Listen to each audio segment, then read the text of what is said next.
দেশের শীর্ষস্থানীয় জুতা উৎপাদন ও বাজারজাতকারী প্রতিষ্ঠান অ্যাপেক্স ফুটওয়্যারের মুনাফা বেড়েছে। চলতি 2024-25 অর্থবছরের দ্বিতীয় প্রান্তিকে কোম্পানিটির মুনাফা আগের বছরের একই সময়ের চেয়ে ৭৯ লাখ টাকা বা 33% বেড়েছে। গতকাল রোববার কোম্পানিটির পরিচালনা পর্ষদের সভায় গত অক্টোবর-ডিসেম্বর প্রান্তিকের আর্থিক প্রতিবেদন অনুমোদন করা হয়।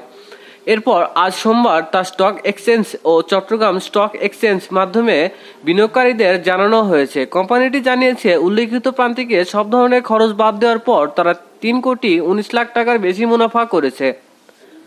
তাতে শেয়ার প্রতি আয় বা ইপিএস দাঁড়িয়েছে 2 টাকা 3 পয়সায়। 2023 সালের একই প্রান্তিকে কোম্পানিটির মুনাফা করেছিল 2,40 লাখ টাকা। এই প্রান্তিকে কোম্পানিটির ইপিএস ছিল 1 টাকা 53 পয়সা। সেই হিসেবে এক বছরের ব্যবধানে অ্যাপেক্সের মুনাফা 79 লাখ টাকা বা প্রায় 33% বেড়েছে।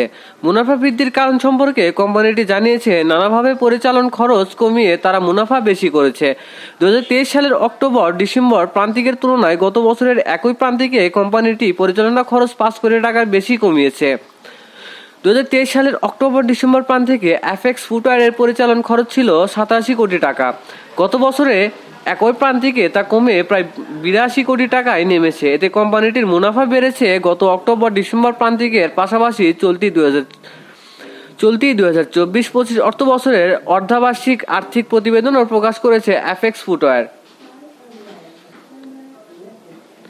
তাতে দেখা যাচ্ছে, অর্থবছরের প্রথম 6 মাস কোম্পানিটি মুনাফা করেছে 6 কোটি টাকার বেশি। তাতে 6 মাসে কোম্পানিটির ইপিএস বেড়ে দাঁড়িয়েছে 3 টাকা 83 পয়সা। 2023 সালের জুলাই-ডিসেম্বর কোম্পানিটির মুনাফা ছিল 4.5 কোটি টাকার বেশি। সেই হিসেবে এক বছরের ব্যবধানে কোম্পানিটির মুনাফা 1.5 কোটি টাকার বেশি বেড়েছে। এদিকে মুনাফা বৃদ্ধির খবরে আজ ডিএসইতে প্রথম 1 ঘন্টায় লেনদেন কোম্পানিটির শেয়ারের দাম বেড়েছে। এদিন প্রতিটি শেয়ারের দাম 80 পয়সা বেড়ে দাঁড়িয়েছে 205 টাকা 30 পয়সায়।